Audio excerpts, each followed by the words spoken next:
Well, we're handing over to the Palace Protection Force. It's a significant moment because this really marks the end of 4 years of British occupation and residency in Basra Palace.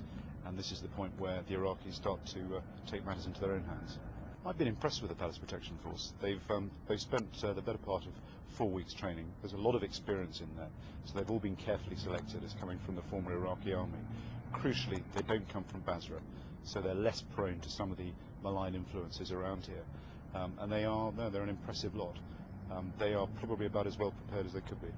Well, we haven't reached provincial Iraqi control yet, but this is a crucial step in that direction. This marks the point where there will be no more British forces based in Basra city itself. So we will withdraw back to the contingency operating base out at the airport. And this is the point really where we ask the Iraqis, the Iraqi security forces, to start to take responsibility for the security of Basra themselves.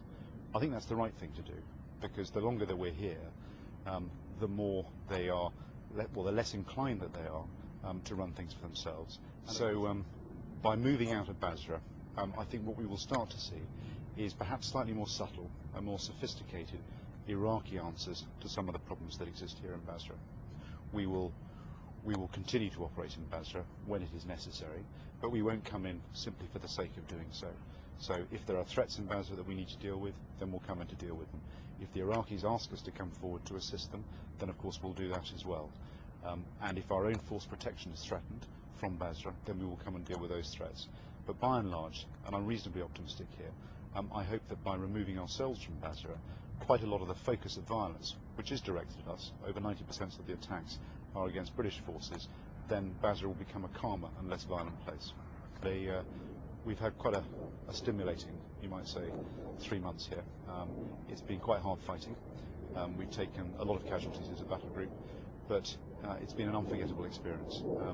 And as always, what has really impressed me is the astonishing resilience and fighting spirit of incredibly young riflemen who have been phenomenally courageous and skillful. So we will leave Basra having lost some close friends, and that we're deeply sorry about.